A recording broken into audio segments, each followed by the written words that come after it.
Shalom saudara terkasih dalam Tuhan Yesus Kristus. Sungguh berbahagia sekali bila kita dapat bertemu pada kesempatan kali ini. Pada kesempatan kali ini saudara, saya ingin membagikan firman Tuhan mengenai orang bijak. Ya, mengenai orang bijak. Mengapa kita harus memiliki yang namanya sikap seperti orang bijak, saudara? Saudara tahu situasi, kondisi saat ini ataupun saat-saat yang akan datang adalah saat situasi kondisi yang tidak mudah, saudara. Tantangan itu semakin berat dan semakin berat. Zaman semakin sukar. Dan itu, saudara, tidak mudah kita lewati begitu saja. Hanya dengan kepintaran kita, hanya dengan kepandaian kita saja, saudara. Tapi kita harus lewati semua itu dengan sikap seperti orang bijak, saudara. Ya, saya katakan sekali lagi, kita bisa melewati keadaan-keadaan yang tersulit, yang bagaimanapun, jika kita memiliki sikap seperti orang bijak. Amin, saudara.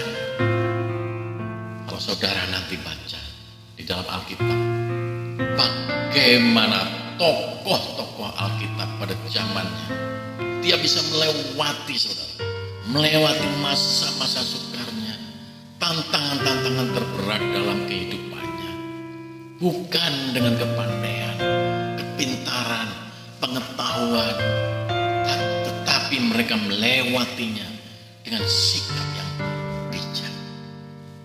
Mereka memutuskan segala sesuatu, memikirkan segala sesuatu atas dasar sikap yang bijak, dari hati yang bijak.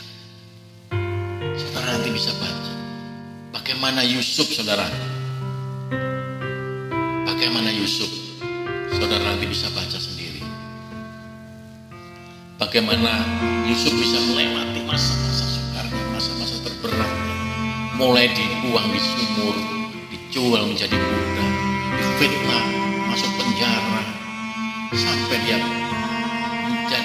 dipercaya menjadi orang kepercayaannya Raja Firaun pada saat itu. Semua dihadapi, saudara, bukan dengan kepandaian, kepintaran, tapi dengan sikap yang bijak, saudara. Sikap yang bijak. Siapa lagi? Daniel. Saudara nanti juga bisa baca kitab Daniel. Bagaimana Daniel dan juga teman-teman yang lain, Sadrak, Mesak, dan Abednego, tidak mudah melewati masa-masa tersulitnya. Mau dimasukkan ke lubang perapian, mau dimasukkan ke kandang singa oleh raja pada saat itu, Raja Nebukadnezar. Tetapi akhirnya apa? Mereka hadapi dengan hati yang dingin, dengan sikap yang bijak, sehingga mereka bisa melewati semuanya itu. Bahkan apa? Si Daniel dipercaya menjadi orang kepercayaan tangan kedua dari Raja Nebukadnezar pada saat itu, saudara. Semuanya dilewati dengan sikap yang bijak, saudara. Yosua, bagaimana Yosua akan memimpin, mengambil alih tongkat komando dari Musa untuk memimpin bangsa Israel menuju tanah perjanjian. Bangsa Israel yang ribuan itu, saudara, tidak bisa dihadapi dengan kepandaian, dengan kepintaran saja, tapi harus dihadapi dengan apa? Sikap yang bijak. Oleh karenanya pada saat itu Musa, saudara, Musa mengimpartasi roh kebijaksanaannya untuk mengurapi Yosua, sehingga Yosua memiliki roh kebijaksanaan. Saudara nanti bisa baca, saudara. Saudara akan bisa baca itu di dalam Yosua Kejadian 41 ayat 39, saudara. Musa mengimpartasi roh kebijaksanaan yang dia terima, yaitu hikmat dari Tuhan itu, kepada Yosua, agar Yosua bisa memimpin bangsanya untuk menuju ke tanah perjanjian. Penting, saudara, itu. Apalagi kita seorang pemimpin keluarga, memimpin di sebuah perusahaan, pemimpin di sebuah gereja, pemimpin di sebuah instansi pemerintah, kalau kita tidak memiliki yang namanya sikap kebijaksanaan, roh kebijaksanaan, maka kacau saudara yang kita pimpin ini. Kita tidak akan sampai kepada tujuan saudara. Tidak akan pernah sampai kepada tujuan. Amin saudara. Oleh karena itu milikilah sikap yang bijak. Seperti tokoh-tokoh Alkitab tadi saudara. Sikap yang bijak memang tidak timbul begitu saja saudara. Sikap yang bijak tidak ditentukan oleh kepandaian dan kepintaran. Banyak orang pandai, banyak orang pintar. Bukankah di negeri ini saudara kita lihat bertebaran banyak orang pandai, banyak orang pintar. Tapi dari statement mereka, dari perilaku tingkah laku mereka saudara, mereka tidak mencerminkan seperti orang yang bijak. Asal ngomong sehingga membuat malah masalah menjadi kacau, tidak karuan lagi, tidak karuan bagi kita yang mendengarnya atau melihatnya saudara. Itu juga sikap yang bijak tidak ditentukan oleh usia saudara, usia yang matang, usia yang dewasa, usia yang tua bahkan belum tentu juga memiliki sikap yang bijak.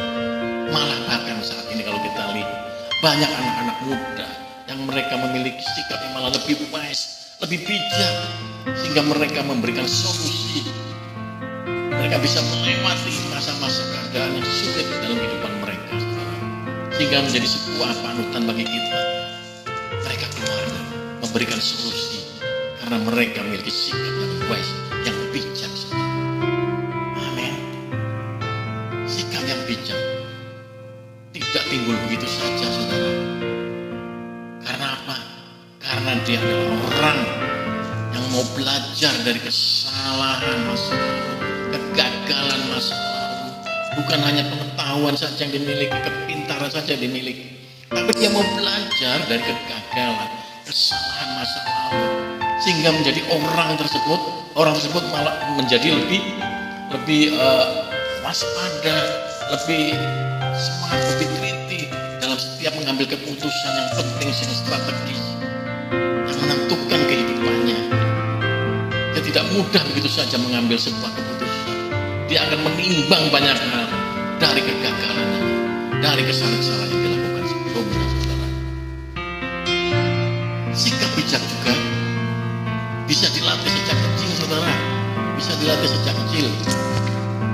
Di dalam Amsal saudara, Amsal 13 ayat 1, anak yang bijak mendengarkan didikan ayahnya, tetapi pencemooh tidak mau, tidak mendengarkan, tidak mengindahkan. Saat kecil kita miliki anak kecil atau kita saat kecil, kita pasti terngiang-ngiang apa perkataan orang tua yang memberikan kita nasihat. Itu kita simpan sehingga pada saat kita mengalami hal keadaan yang sulit, keadaan yang tidak mudah, itu suara bergaung kembali, membuat kita lebih aware, lebih waspada untuk mengambil keputusan, untuk melangkah dalam kehidupan ini. Sejak kecil harus diajarkan saudara, nasihat-nasihat diberikan kepada anak-anak agar pada saat mereka dewasa dan siap menghadapi tantangan yang bagaimanapun, ada sikap bijak yang mereka miliki. Amin. Oleh karena itu saudara, kita juga harus memiliki sikap bijak seperti yang saya katakan tadi di awal. Karena di Amsal 20 ayat 21 demikian bunyi firman Tuhan. Orang bijak dapat memanjat kota pahlawan dan merobohkan benteng yang mereka percayai. Kota-kota pahlawan adalah simbol dari tantangan-tantangan berat yang ada di depan. Benteng-benteng mereka adalah benteng-benteng yang tidak mudah dirobohkan begitu saja. Hanya dengan kepandaian, hanya dengan pengetahuan kita saudara. Itu harus dihadapi dengan sikap yang bijak. Sikap yang bijak apalagi ditambah dari hikmat daripada Tuhan. Maka semakin lengkaplah sikap bijak kita itu saudara. Dan kita percaya seperti tokoh-tokoh Alkitab bisa sebutkan tadi saudara.